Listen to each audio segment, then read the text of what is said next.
Chapter 16. Sarah's Failure. Years passed on, and Abram now bore 64 knobs of thread on his bracelet. For 10 years they had been in the land of Canaan, going from place to place, as the pasture and water would have it. Slowly, by and by, it seemed that he was becoming more and more alone in this world. By now, most of those who were with him in Ur had died or been freed from his service at their request. Only Eleazar remained of the servants, and Sarai his wife. Lot remained, but he was distant and remote, sending no messages to this land. In time, Sarai sent Eleazar to see to his comfort. He barely escaped with his life.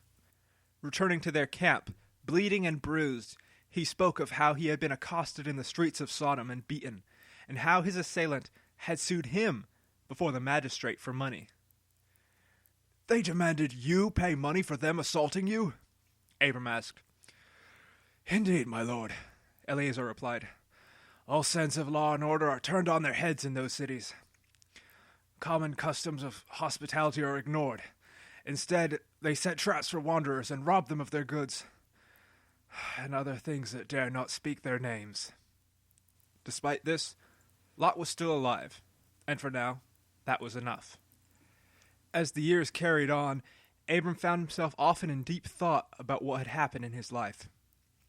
Any spare moment he had, he was in thought, pondering on when the Eternal would fulfill his promise to him. He was now over the age of 80, and feeling the weight of years upon him. His hair was more gray than dark, and some strands were turning white. He was also slower than before, and his joints ached him when he moved. By now, the children of the servants who were born in Padan had grown into adulthood, and they themselves were now married, and some of them had children of their own. Only one woman was yet unmarried, Hagar, the maid-servant of Sarai. She was now as fluent in both Akkadian as well as the truth of the Eternal as Sarai. For these two had often spent their days together, as Abram and Eleazar did. But now things had changed.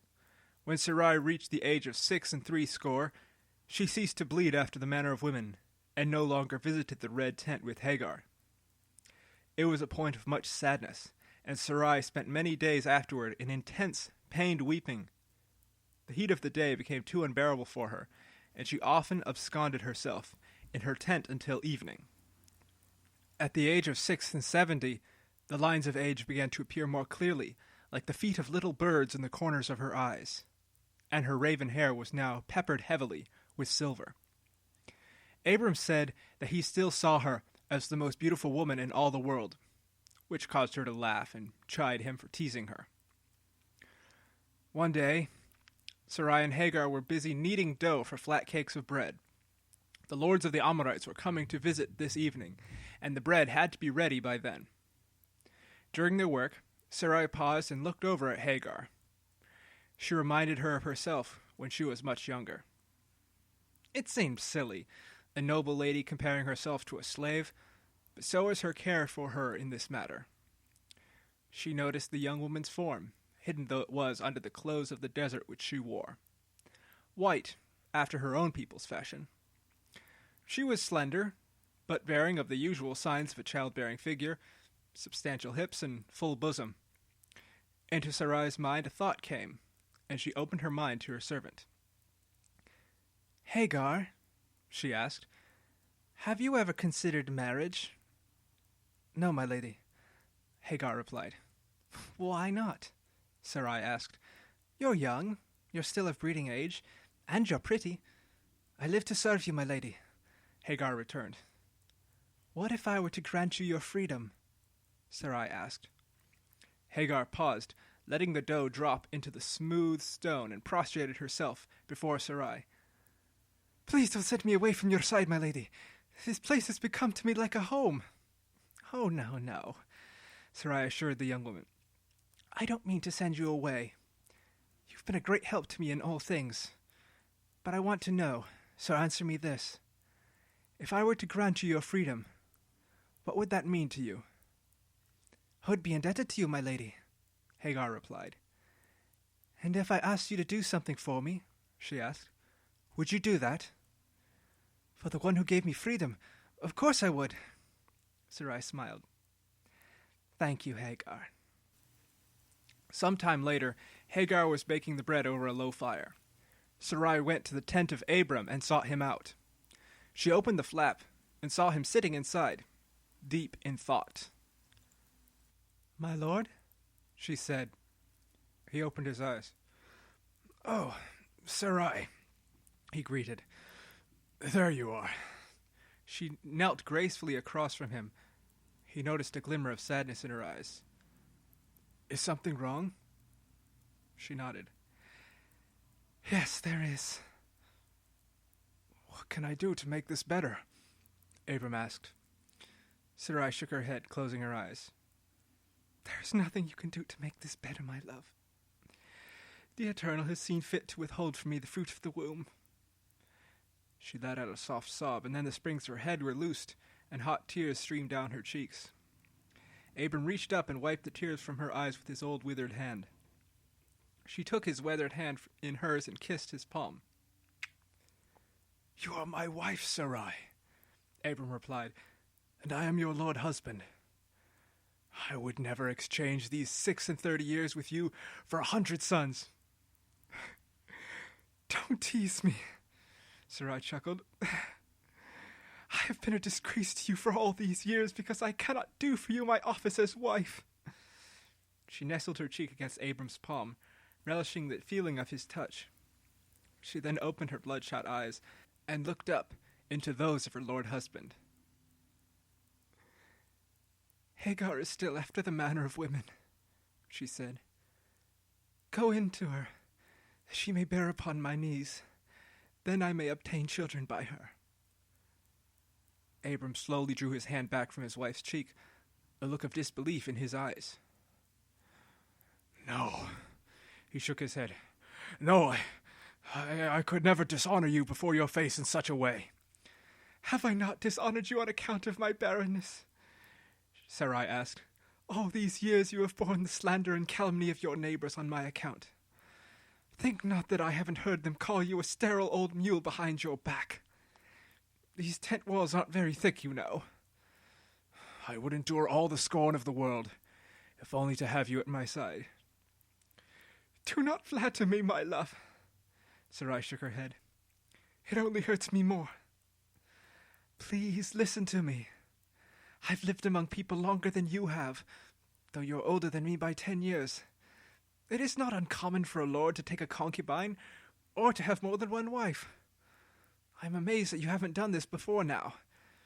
"It's not just that," Abram said. "When you were in the house of Pharaoh, I feared every day for you. It caused me great sorrow that you may be someone else's wife, and that I had made myself a cuckold on account of my deception. I would hate to do that to you." "Please, my lord," Sarai replied, "I have thought long and hard about this, and no fewer prayers have I said to the Eternal than you, my love. This is the only way that the Eternal's promise of your seed inheriting this land can come to pass." Abram sighed, stroking his beard. "I've prayed all these years for a son. So far, all that the Eternal has given me, he has done so freely, without my hand in these matters. Why is this different now?" "Perhaps it is because we went to Mizraim and left the land of promise," Sarai mused. "Now, we must expiate ourselves before him to earn back his favor." Abram groaned dismissively, shaking his head and sending his long gray beard wagging back and forth. She then placed her hand upon his shoulder. He was amazed that, as old as she was, the touch of her hand was still soft, regardless of the many lines upon her fingers. "Abram," she said, using his name, "think about your battle with the 4 kings.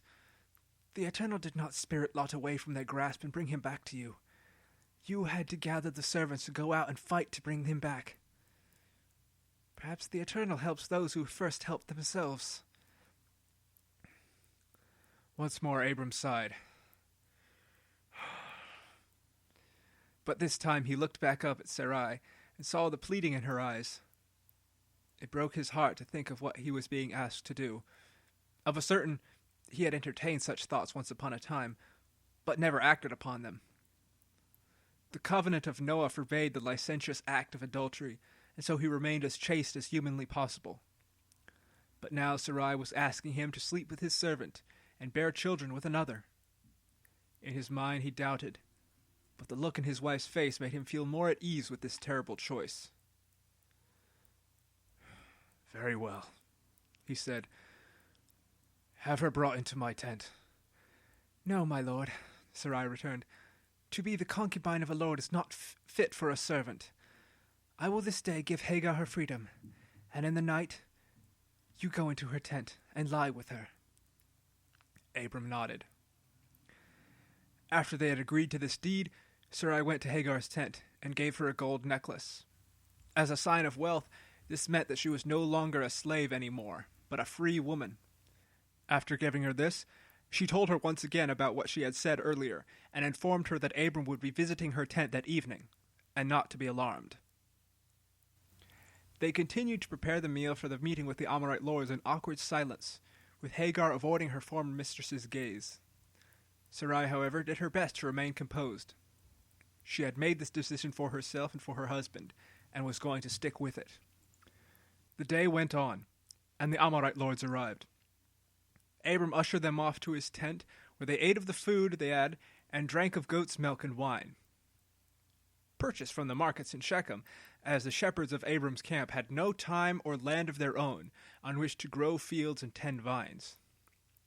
Sarai waited upon them, and when she was done, she lingered just outside the tent, and listened to what they were saying. Little of it concerned her, for the Amorites were not at war with anyone, and trade seemed to be going well. Nevertheless, she often listened in on Abram's meetings, if perhaps she might hear something of value to Abram that he missed. At last they were dismissed, and mounting their horses, rode off into the wilderness. The evening was coming on, and Sarai marked Abram's movements throughout the day. He went to the flocks to take for himself a sheep for the evening sacrifice. From there, he took it to the altar and performed the routine ritual. Once it was done, he came back to the camp and made his way toward his own tent. Sarai sighed, fearing that he had backed out at the last minute. It seemed against his character to back out of an agreement after he had made his mind. Abram halted at the door of his tent, looked back, and then turned around and began to make his way towards Hagar's tent. Sarai smiled grimly, then made ready to retire for the evening. She tried in vain to ignore the sounds coming from Hagar's tent, telling herself over and over that this was the only way, that it had to be done. Yet even so, the sounds of panting and groaning broke her heart, and sent tears trickling down her face. For the next several months, things began to change. Sarai watched over Hagar like a hawk, eager to know if her plan indeed worked out. She asked the other maidservants to let her know as soon as Hagar ceased to visit the red tent. As for Hagar herself, who had been born into the life of a servant, learning to be a free woman was quite a challenge. She still had to work for herself and provide her own food, for it was no longer given to her after her masters ate. But she was not neglected even after being freed. Sarai gave her food from her own table and treated her as lovingly as Abram treated Eleazar. Then one evening, one of the older female servants came to Sarai's tent, where she was busy sewing a mend in her headscarf. The old woman stood at the door of the tent and called out for her mistress.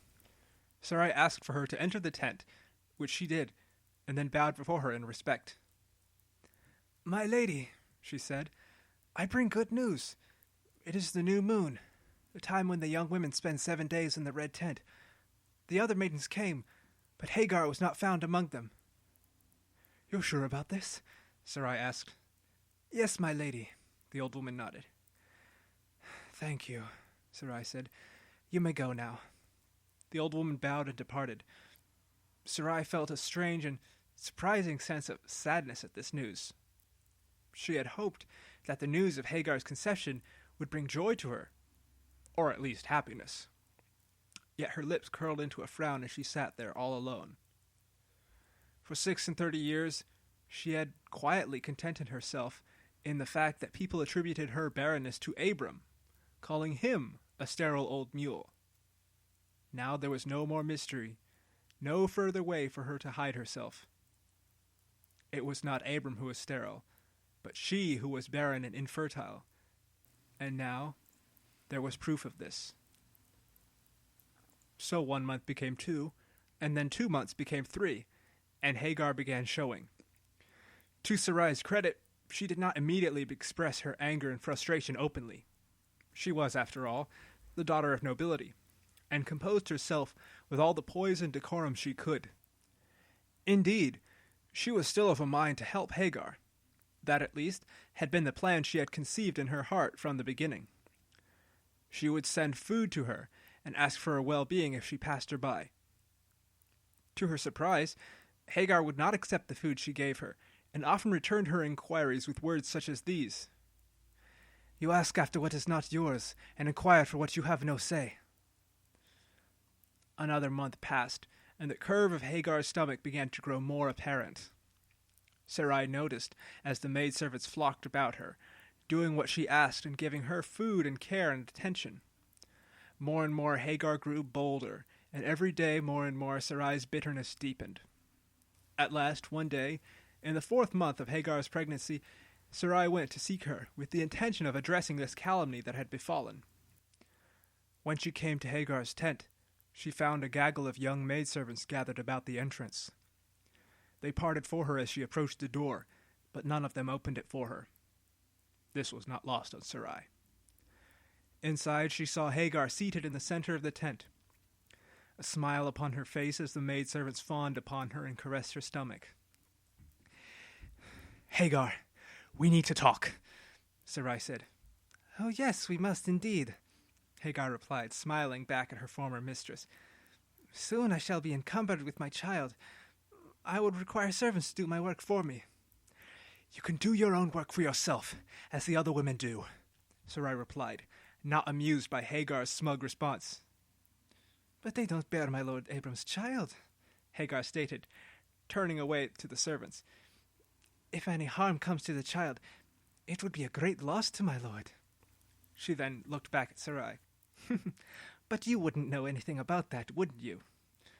Sarai's lips quivered in anger. "You dare speak to me so rudely after all that I've done for you? Am I to be grateful for spending 10 years in service to a dry old hag?" Hagar replied. She shook her head. "You're hardly as noble and righteous as you claim to be." She then turned back to the servants and didn't seem to pay any attention to Sarai. "And just what exactly is that supposed to mean?" Sarai demanded. "Oh, don't you know?" Hagar asked, with an impudent pout upon her lips. Then they curled back into a chuckle. "The lords of the Amorites are indeed mistaken. It is not my lord Abram who is a sterile old mule. Here's the proof right here." She caressed her stomach, and then turned back to Sarai. "Is it not so that barrenness is a curse from the gods? Surely that must be indication that you are not as pious as you pretend to be. If you were, how come you've been barren for so many years, and my lord's child grows inside me every day?" Sarai was fuming. Her lips quivered with barely contained wrath, and her hands trembled. She was of a mind to strike Hagar with her hand, regardless of what it might do to her child. But the maidservants were all around her, watching her. She would not make a scene of herself before her underlings. Instead, she stamped her foot on the ground and returned at once to her own tent, the words of Hagar ringing in her ears. She ran back, pushing aside the doors, falling upon the rug floor and bursting into tears. "Oh, eternal God," she begged, "please, have mercy upon me." All the rest of that day she remained in her tent, sobbing and weeping quietly to herself. She was not seen by any of the servants without, and did not return from within the tent to be with them. As the day wore on into the late afternoon, Abram returned from the flocks and called out for Sarai. When she did not appear, he asked the servants where she had been seen. They directed him to her tent. As soon as Abram entered and called out her name, Sarai rose up from the floor, a venomous look in her eyes. "This is your fault," she cried, and took off one of the sandals and threw it at him. "Sarai, what have I done?" Abram asked. "How I wish you were sterile," Sarai cried, the tears rushing down from her cheeks as she tore off the other sandal and threw it at Abram. "Sarai, how can you say that to me?" Abram asked. "After all I've done for you." "After all you've done," Sarai returned. "You gave that Mizrahi harlot a child, and now she mocks me, and you are silent." "It was your idea," Abram replied. Sarai cried out bitterly, "Ah!" and lunged at Abram, beating upon his chest with her fists. Even at 6 and 70, she still hit as hard as she had at 40. As the heat of her fury died down, Sarai buried her head in Abram's bosom and wept loudly and bitterly.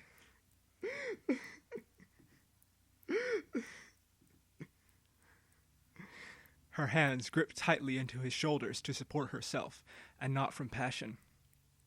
At last she lifted her face from his bosom, tears streaming down in black coal-stained lines. "Am I not your wife?" she asked. "Are you not mine as I am yours? I left my native land and the house of my father Haran to follow you into this strange land, for your sake, trusting in the Eternal. I lied to you in the land of Mizraim to save you from harm. I gave you my bondwoman as your mistress, content that I should rear the children she would bear. And now she mocks me. I had hoped you would stand up for me, your loving wife, and pray the Eternal to give me a son." "Oh, Sarai," Abram said, "what can I do? Hagar carries my child. If you wish to punish her for insolence, she is within thy hand. Do with her as you see fit." Sarai took a step back, a look of grim sadness upon her face. "May the Eternal look upon this injustice and judge between me and you." She then left the tent to seek out Hagar. She found her in her own tent, preparing for the night. As soon as she entered, Sarai approached Hagar and ripped the necklace from off her neck. "You are my servant again," Sarai said, an intense anger in her voice. "You will respect and obey me as your mistress, or as the Eternal lives, I will have you beaten." "Would you dare lay hand upon me, and so bring harm to my lord's child?" Hagar retorted.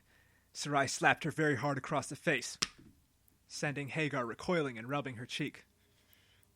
"Don't you tempt me," Sarai replied venomously. Over the next several days, things went from bad to worse. Sarai pressed Hagar back into her service and gave her the hardest work that she could assign.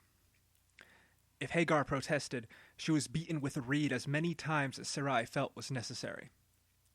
Furthermore, Sarai forbade the other servants from giving her food and water, as she was given by them when she was freed. Instead, she would have to come to her mistress Sarai for her board, and so must suffer her ignominy. It became so bad that Hagar feared for her life and for the life of her unborn child. If this continued any longer, she feared that she might miscarry. Therefore, she was determined that she would run away and return to Mizraim before her condition became too great for her to properly flee. One night, as soon as she had finished her chores and was on her way to her tent, Hagar made her escape. She stowed away a few dried figs and a skin of water earlier that day in preparation for her departure. These she now retrieved from under the rug of her tent and wrapped the figs in a cloth. She tied the sack of figs to her water skin and covered herself in a cloak to keep out the cold of the night. With these preparations finally made, she trotted as fast and as quietly as she could towards the outskirts of the camp. The camp was a few leagues south of Kiryat Arba, the place of the four, a town in the southern part of Canaan that had been built by giants. Hagar had waited specifically for this moment. Kiryat was on the southern borders, and she might easily make her escape into Mizraim from here than from Shechem. She ran as fast as she could, but even this was not yet enough, for she was already 5 months along, and movement was starting to become cumbersome for her. Into the wilderness she went, the land becoming more and more arid the farther south her feet carried her. From the journey from Mizraim, made many years ago, she knew that there would be miles and miles of desert to cross before arriving at the Black Land. Under the cover of darkness, she hoped to make good time before her absence was noted. But in the darkness of night, here in the wilderness, she feared for her life. There was danger all about, and she was no longer in the safety of the camp. After many such hours of wandering in darkness, moving as swiftly as possible, and yet not so swift that she dared to trip on the stones and so crush her child, Hagar came upon a low wall of stone. She was going slow enough that she was only brought to a halt by it, and did not trip. And well it was so, for this wall was the outer portion of a well, such as the locals built to water their own flocks and farms, to not be dependent upon the fickle elements of nature. Here, Hagar slumped against the wall and rested. Where there was a well, there may yet be people, and perhaps they could be of help to her. At least here she was safer than out amid the wilderness. As she lay there, against the wall, she burst into tears of sorrow. If she had such difficulty coming out this far, how could she hope to cross the wilderness all alone? God of Abram, Hagar whispered between the tears. do not hide your face from me, your handmaiden. I seek your help, for I cannot do this alone. Suddenly there was a light shining from the other side of the well. Curiosity got the better of Hagar, and she looked over the stone wall and gasped. There appeared to be 3 men standing on the other side of the well, dressed in the garb of the desert, with staves in their hands.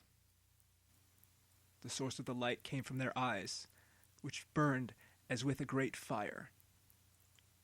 "Where are you going, Hagar?" one of the men asked. Away from my Mrs. Sarai. Hagar sobbed. "Return and submit yourself to her hand," another one ordered. I cannot do this. Hagar shook her head. For my mistress is angry with me because I am fecund and she is barren. She will deal so harshly with me that I will surely miscarry.